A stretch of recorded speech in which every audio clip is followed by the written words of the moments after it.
Hello friends, in this video we will discuss about the unit of measurement in Tally Prime.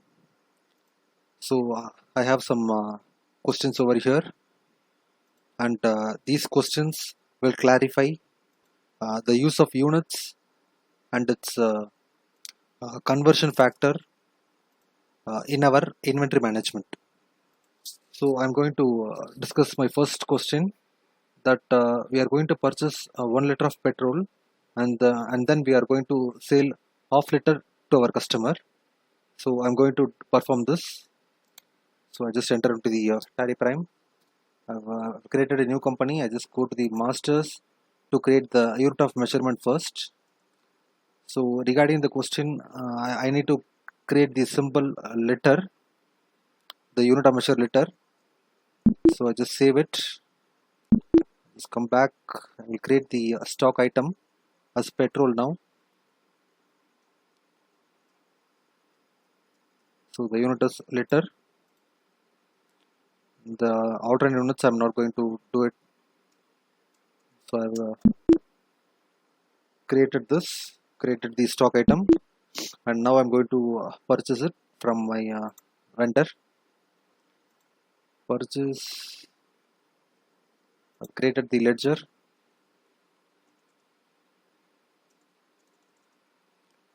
So the item I'm going to purchase is petrol, 1 liter. So I've purchased 1 liter of petrol.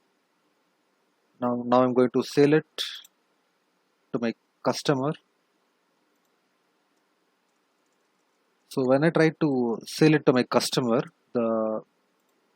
you can see here when I go for 0.5, since I need to sell the half liter of the petrol, when I enter this quantity as 0.5, it immediately turns to 1 liter. And in order to sort this, we need to maintain the decimal places in our unit of measure. So just go to the alter, units, I enter to the liter, where you can see the number of decimal places. So I just enter 2 here, so that I am allowing 2 decimal places in our transactions. Just save it, and now I'm going to do the sales.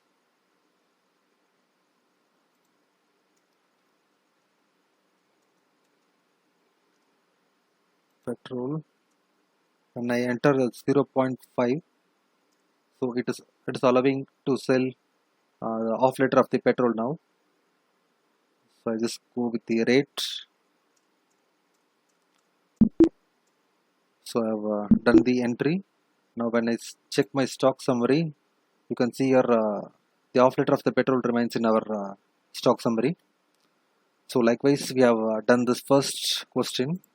I just move to the second, where I have to purchase 1 kg of rice, and then I need to sell 500 gram to my customer. So this is my task now. So I just create the necessary unit of measure first. I just go to the create units. We will create both of the units, kilogram and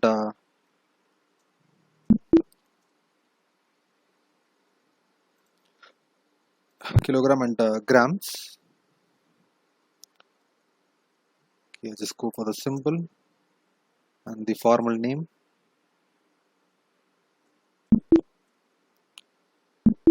Now I'm going to create this stock item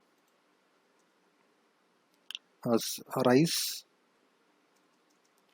So here, what I'm going to do here is the basic unit is kilogram, and the alternate unit I'm going to maintain it as grams. So I need to maintain the conversion factor, where 1000 grams equal to 1 kg. So I just save this, and now I'm going to do the purchase.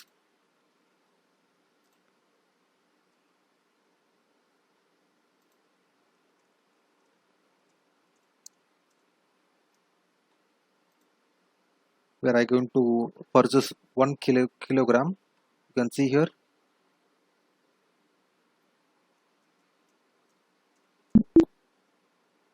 and now I'm going to sell it.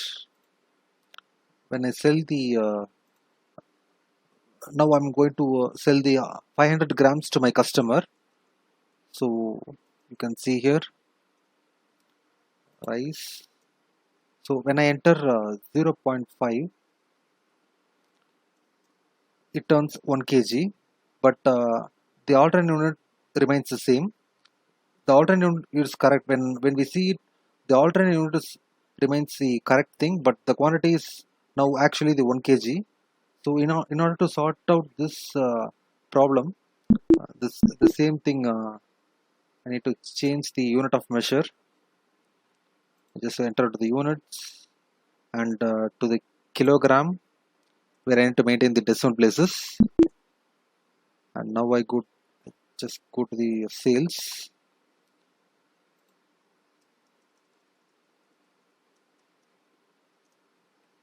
To the rice, and now I'm going to the sales 0.5 kg.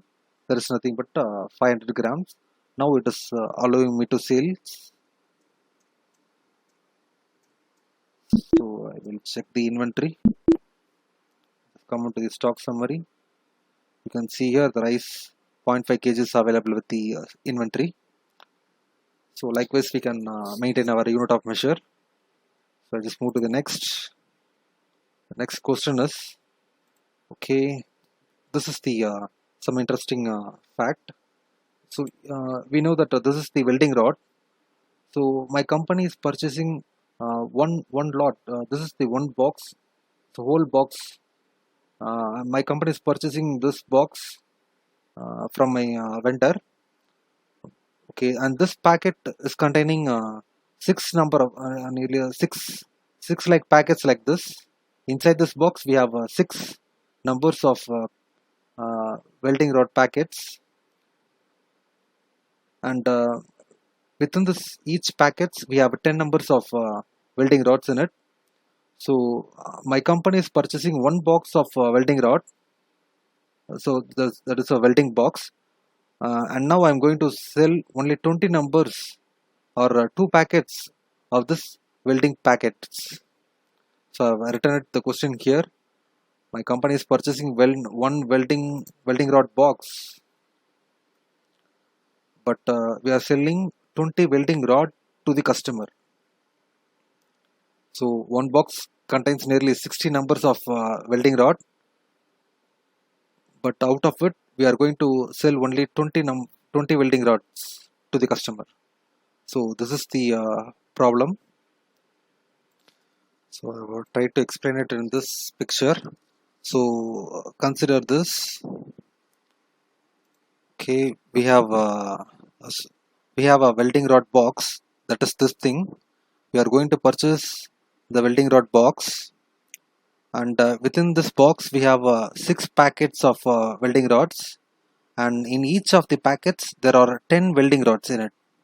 So this is the actual question, and we need to sell 20 number of welding rod to my customer and not the welding rod box, but we are purchasing welding rod box. So we are going to solve this. So I just enter into the Tally Prime.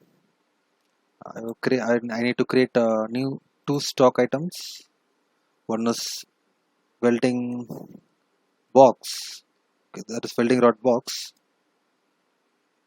which I'm going to purchase it from my customer. In okay, I will create some new units. That is box.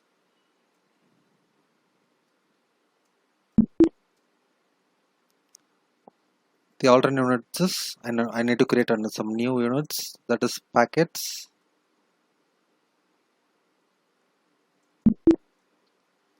Where six packets contained in one box. So I have maintained it here, and then I need to maintain the welding rod, where the units are numbers, mainly numbers. Just create a new one.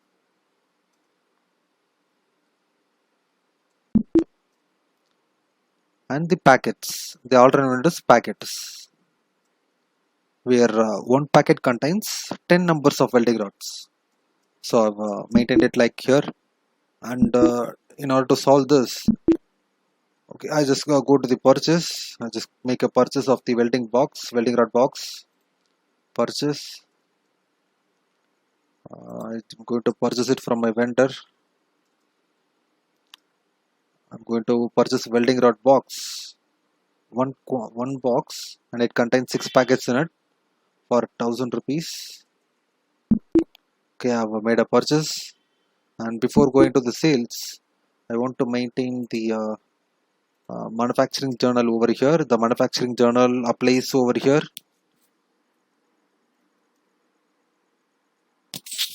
So I've already maintained the one new video with the manufacturing journal. You can refer it over here, or else I will uh,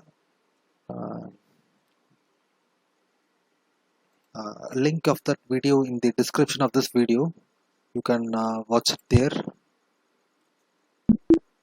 So I've created a new voucher type called the manufacturing journal, and now I'm going to do the manufacturing journal over here. Other voucher. So the reason why I'm going to do the manufacturing journal here is I just convert it. You can see here the welding.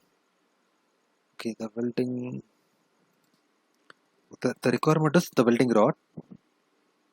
The total number of requirement is 60 numbers, and I'm going to how I'm going to get this welding rod 60 number is from my welding rod box, which I have inventory in my stock. So this transaction shows I'm converting this welding rod box into 60 numbers of welding rod. So that is the purpose of doing this manufacturing journal. So after doing this manufacturing journal, you can see it in our stock summary. There are 60 numbers of welding rod, and now I can sell it the 20 numbers to my customer. See, I just go to the sales, to my customer, the welding rod, we have 60 number on it, but we have purchased one welding rod box. We have converted using the manufacturing journal and with the help of units and conversions, and now we have 60 numbers in our stock, where I can sell it 20 number, that is the 2 packets, to my customer. I think I have so that's it. We have maintained all these things, and we have performed 3 tasks in this video, and hope this video is more informative. Thank you friends for watching this video. We will meet in the next video. Thank you.